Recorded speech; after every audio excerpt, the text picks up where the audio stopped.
பனித்துளிகள் April 6, 2026. இன்றைய தியானத்திற்கான தலைப்பு உண்மையை பேசுவோம். இன்றைய தியான வசனம் எபேசியர் 4:25. அன்றியும் நாம் ஒருவருக்கொருவர் அவயங்களாய் இருக்கிறபடியால் பொய்யை களைந்து அவனவன் பிறனுடனே மெய்யை பேச கடவன். பொதுவாக குற்றம் செய்யறவங்களை கண்டுபிடித்து விசாரணை செய்யும் போது மிக சிலரே தாங்கள் செய்த குற்றங்களை ஒத்துக்கொள்ளுவாங்க. பலவிதமான பொய்களை கூறி தாம் செய்த குற்றத்தை மறைப்பதற்கே பெரும்பாலும் முயற்சி செய்வாங்க. நாமும் அப்படித்தான். அப்படியே சில ஆதாரங்களை காட்டி சொன்னாலும் வேறு மூன்றாவது நபரை குற்றம் செய்வதற்கான காரணத்தை சொல்லுவாங்க. பழியை பிறர் மீது சுமத்த முயற்சி செய்வாங்க. தன் பாவங்களை மறைக்கிறவன் வாழ்வடைய மாட்டான், அவைகளை அறிக்கை செய்து விட்டு விடுகிறவனும் இரக்கம் பெறுவான் என்று நீதிமொழிகள் 28:13 வாசிக்கிறோம். ஆதலால் நாம் இரக்கத்தை பெறவும் ஏற்ற சமயத்துல சகாயம் செய்யவும் கிருபை அடையவும் தைரியமாக கிருபாசன தண்டையில சேர கடவோம் என்று எபிரேயர் 4:16 வாசிக்கிறோம். துபாயிலிருந்து தங்கம் கடத்தி வந்த பெண்மணி பெங்களூரு விமான நிலையத்துல சுங்கத்துறை அதிகாரிகளால கையும் களவுமா பிடிக்கப்பட்டாங்கன்னு நேத்து பார்த்தோம்.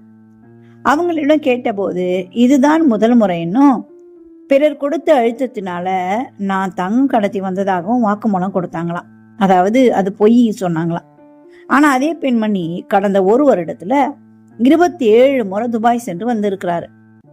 கடந்த 15 நாட்கள்ல மட்டுமே 4 முறை துபாய் சென்று வந்திருக்காங்க. அந்த பயணங்கள் எல்லாம் தொழில் சம்பந்தமானது என்றும் அப்பொழுது தங்கம் கடத்தி வரவில்லை என்று கூறியிருக்கிறாங்க. ஆனா அது உண்மை இல்லையா. ஒவ்வொரு முறையும் அவங்க வாங்கினதுக்கு ஆதாரம் இருந்திருக்கு. விமான நிலையத்திலும் காவல்துறையிலும் சிலர் இந்த தங்க கடத்தலுக்கு உடந்தையாக இருந்திருக்கின்றன என்பதை குறித்து உறுதி செய்யாத தகவல்களும் இருக்கின்றனவா. தீவிர விசாரணைக்கு பின்னர் அது தெரிய வரும் என்று சொல்றாங்க. இவரிடம் கடத்தல் தங்கம் வாங்கினதாகவும் ஒருவர் கைது செய்யப்பட்டுள்ளார். பிறர் செய்யும் குற்றத்திற்கு நாம் ஒருபோதும் உடந்தையாக இருக்கக்கூடாது என்று நமக்கு அறிவுரை சொல்லப்படுகிறது. அதுவும் பாவம் தானாம். மற்றவர்கள் நல்ல வாழ்க்கை வாழாதபடிக்கு நாம் இடரலாக இருக்கக்கூடாதாம். இயேசு பேதுருவை பின்னாக போ சாத்தானே என்று சொல்ல காரணம் என்ன? அவரோ திரும்பி பேதுருவை பார்த்து எனக்கு பின்னாக போ சாத்தானே, நீ எனக்கு இடரலாயிருக்கிறாய், தேவனுக்கு ஏற்றவைகளை சிந்தியாமல் மனுஷருக்கு ஏற்றவைகளை சிந்திக்கிறாய் என்றார். மத்தேயு 16:23. இந்த இடரல் இயேசு சுவாமி ஊழியம் செய்ய முடியாத அளவுக்கு, அதாவது அவர் பலியாக வேண்டாம் என்று அவர் சொன்னதுனால சொல்லப்பட்டது. ஆனால் மேலே சொல்லப்பட்ட சம்பவம் தவறு செய்கிறவர்களுக்கு உடந்தையாக போவது. ரெண்டுத்துக்கும் வித்தியாசம் உண்டு. ஆனா ரெண்டுமே பாவம்னு சொல்லப்படுகிறது. நாம யாருக்காவது இடரலா இருக்கிறோமான்னு பார்ப்போம்.